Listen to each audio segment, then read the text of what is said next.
Gaming Bolt presents 15 things you need to know before you buy The Legend of Zelda Breath of the Wild.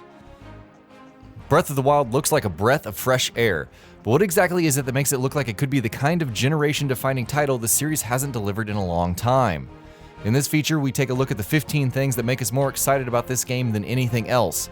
15 things that we feel will help this game become the kind of transcendent experience we all know it has the potential to be. So, without further ado, let's begin. Inspired by the original Zelda and Skyrim. Game producer Eiji Aonuma has not been shy in naming third-party titles as games that influenced the development of Breath of the Wild, and he has named such titles as Far Cry and Skyrim as his immediate references. That is, to be honest, instantly apparent from the open world and exploration-based nature of Breath of the Wild. However, Aonuma has also stated his main inspiration was the very first title in the series, The Legend of Zelda for the NES, and that in itself is enough to get any Zelda fan excited. It does indeed look like the game will be taking inspiration from the completely open-ended, non-linear structure of the original game, and we're curious to see how it does that in its own unique way. Focused storytelling.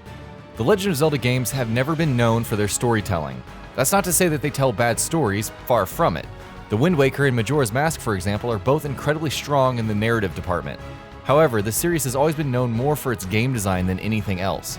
And while it doesn't seem like that as a focus will be taking a back seat in Breath of the Wild, it does seem like the game will have a much more complex story and a much more focused, immersive way of telling it. Aonuma and Miyamoto have both spoken about the game's story at length, and they have made several assurances over the fact that despite the game's completely open-ended nature, it will tell a very focused story.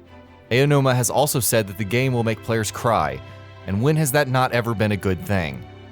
Complete freedom.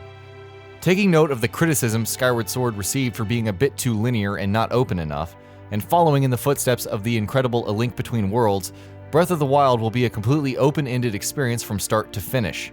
However, not only does Breath of the Wild draw inspiration from its 3D predecessor, it takes its philosophy and cranks it up several notches. Breath of the Wild will allow players to tackle its dungeons, be it the side quest kind or the main story variety, in any order. So much so that you will even be able to tackle the final boss of the game at the very beginning if you want.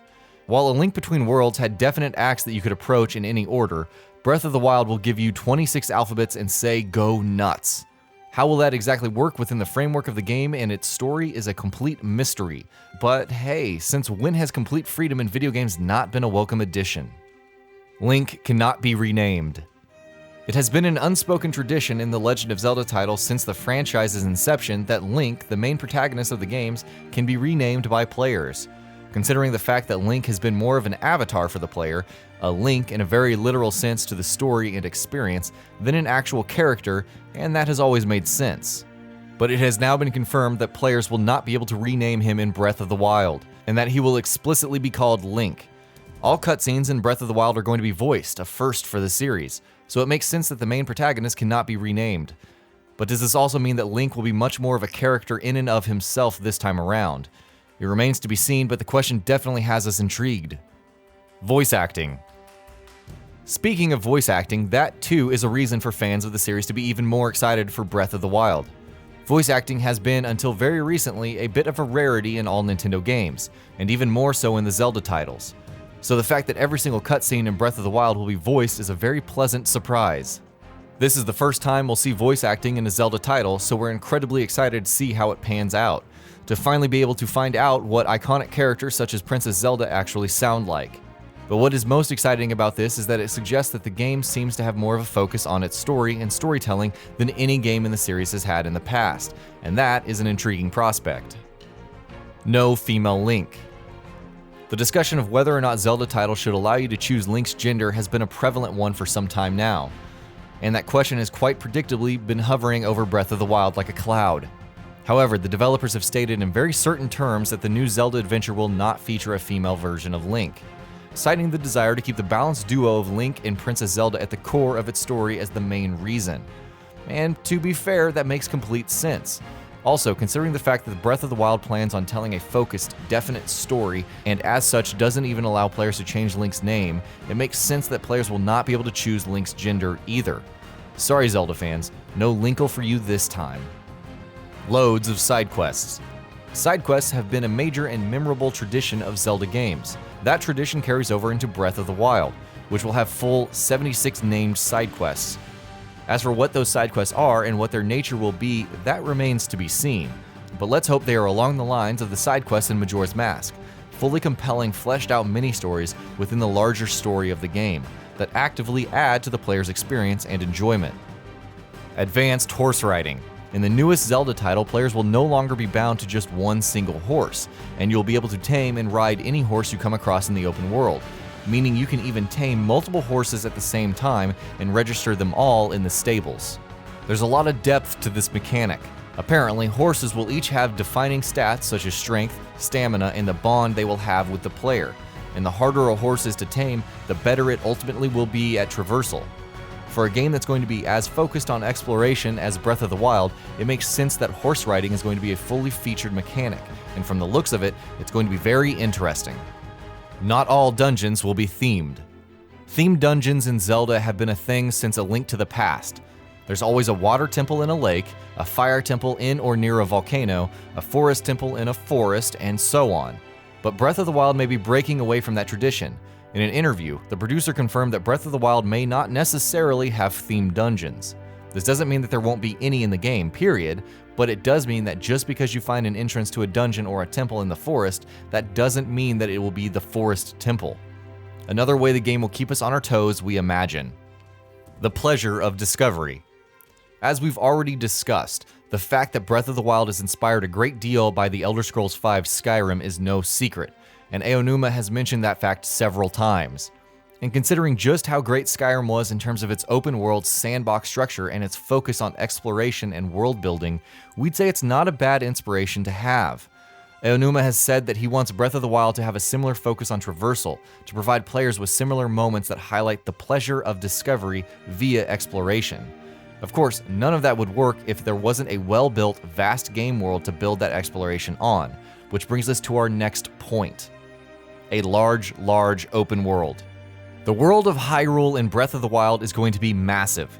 The in-game map is going to be a staggering 360 kilometers square, which is by far the largest map in any Legend of Zelda title.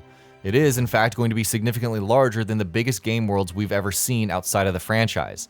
For reference, the map of Skyrim is 39 kilometers square. Los Santos in Grand Theft Auto V comes in at 81 kilometers square, and The Witcher 3's map has 146 kilometers square, not including DLC. What is even more exciting is the fact that we'll be traversing across all kinds of landscapes, from snowy mountains to volcanoes to lush forests and swamplands. It's safe to say that we're more than just a little excited to explore the shit out of Hyrule. Monolith Soft helped with the game's development. A team of over 100 people from Monolith Soft, the developers of Xenoblade Chronicles and Xenoblade Chronicles X, have been involved in the development of Breath of the Wild, and considering the massive scale of those two RPGs, that is no surprise. Breath of the Wild promises to be the largest game in the Legend of Zelda series to date, so it makes sense that the developers have enlisted the aid of Monolith Soft, whose skill at creating beautiful, expansive worlds is there for all to see. This also isn't the first time they've helped with the development of a Zelda title, having previously contributed to the development of Skyward Sword and A Link Between Worlds. The fact that Monolith are attached to this game just makes us that much more excited to finally get our hands on it. Alternate ending. No, Breath of the Wild won't have multiple branching endings like your typical BioWare title would, but Aonuma has confirmed that if players meet a certain criteria and do some specific things throughout their playthrough, they will get a different ending than the one they normally would. This just goes to show that Nintendo are indeed going for a much larger focus on storytelling than we're used to seeing in Legend of Zelda games. And while we're not sure just yet what the extent of the differences between the original and this alternate ending will be, the prospects definitely have us excited. Not a darker adventure. You wouldn't be blamed for thinking that, as compared to other recent Zelda titles, Breath of the Wild will be a much darker adventure.